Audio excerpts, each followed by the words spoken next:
What's going on, guys? Garrett here with Rast Group, back with another quick video.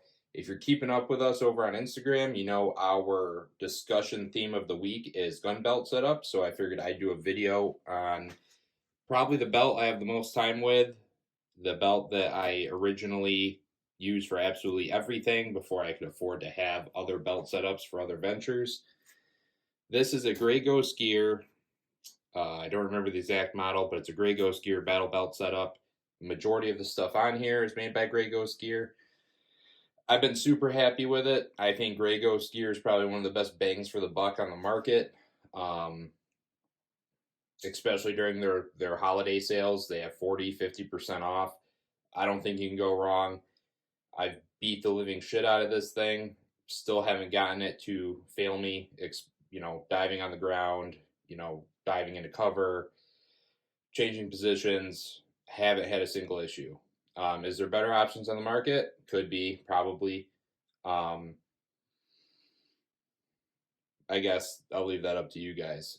But we're going to be going over this today. So first and foremost, I'm pretty sure you can get this belt at Brownells right now, and I think it is on sale. I know Brownells carries a line of Grey Ghost Gear products if you are interested in this belt after watching this short little review. But starting from my weak side all the way back around to my strong, and I will move the belt for you to see as we go. So first and foremost, I always have some sort of like glove hook or a carabiner, or in this case, an S-beaner. Whether it's gloves, chem lights, Sharpies, Ear Pro, Eye Pro, whatever I want to just like get off of my person and just stow onto a retainment clip of some sort, I always have one. In this case, I have one of the Night Eyes reusable chem lights or glow sticks. We've talked about that before. We have a video on this channel about that. A pair of Multicam Mechanics gloves. I'm not really too loyal to one glove company over another. Those just happen to be Mechanics.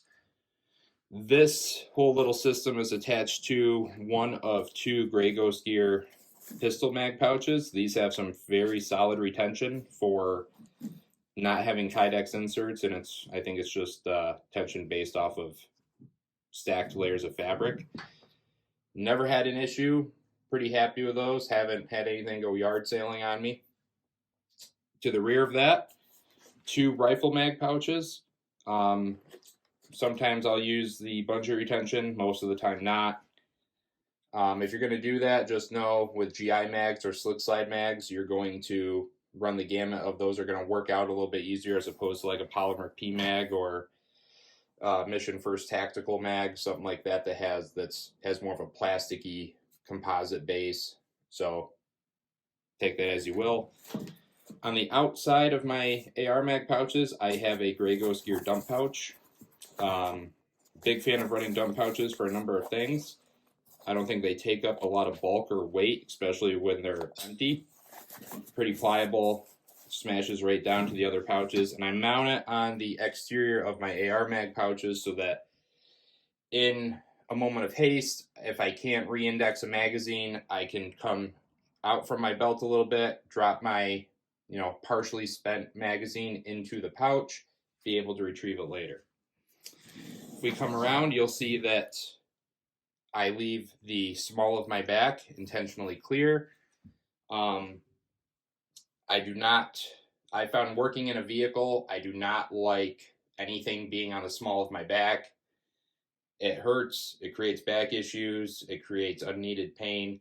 I just take whatever would usually go here and I just kind of push it out to the sides a little bit. Obviously, if you're not going to be working in a vehicle a lot, or if you don't anticipate you're going to be spending a lot of time in a vehicle, load out the belt however you want. That's just how I do it. Coming from the small of the back around to, I guess, the rear of my strong side, I have this drop medical pouch.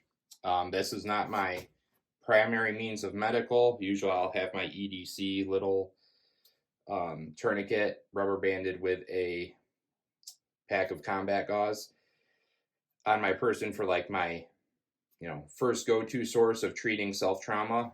If needed, I can fast rip this TQ from the bungees. I have an extra chem light and a Sharpie on the other side. As far as the contents inside, it's really just bare bones. Another tourniquet, SWAT tee, triangular bandage, twin chest seals, and then I have 2 things of QuikClot behind that. So nothing too crazy, but enough to hopefully sustain me long enough, or sustain somebody long enough until we can get to a better, treatment, source of treatment facility, whatever. Coming from that, I have my holster. I'm a big fan of the G-Code RTI hangers. This is also a G-Code holster for my Glock 19 with a Surefire X300. It's a level 1 retention holster. I don't know if G-Codes are necessarily better than any other level 1 retention outside the waistband holster. I think it's at some point kind of all the same, but I am a big fan of their RTI mid-drop platform. To me, it's just a very natural draw stroke. Coming up from that, I have this Ontario Knife Company, I believe it's the Silver Skeleton knife. So pretty bare bones basic. If I'm going to carry a fixed blade knife on my belt line, this is usually how I'm going to do it. It's going to be center line, able to draw with either hand in the front of me. Same principle as carrying appendix. I have the knife in front of me so that I can defend from somebody taking it in the event that somebody tries to grab it. I don't know. I still have a lot to learn with knives and knife fighting. I've learned a little bit from doing some combatives classes, learned even a little bit more from doing the Libre Knife Fighting Guild stuff, but I'm sure I have a shit ton more to learn. So if you guys have any recommendations, guys that are well versed in knives, feel free to drop it down below. And that is essentially my belt. I don't put a whole lot of extra shit on it. I don't really like to overload it. I do believe that if you are going to be building out a kit for yourself, the gun belt is the first place to start. I think it's the foundation for any tactical kit that you are building. And depending on what you're doing, you might have a shit ton less than what you see here on your personal setup. You might figure out you need a little bit more. I just caution you from overloading it to the point where it's cumbersome, it's not making sense, it's a hindrance more than an asset. Just something to think about, guys. So hopefully this helps. If you've been on the fence about getting a battle belt put together, I strongly encourage you to do so. If you guys enjoy these videos, feel free to like, subscribe, share, comment. I'm always available over on our Instagram, @_RASGroup, or over on the website at rasgrouptraining.com. If you guys have any questions, feel free to reach out. If you disagree, agree, or just looking for guidance, I'm down for all of it. That's why we're here. I hope you guys have a safe day, safe travels, and I'll be back with the next one.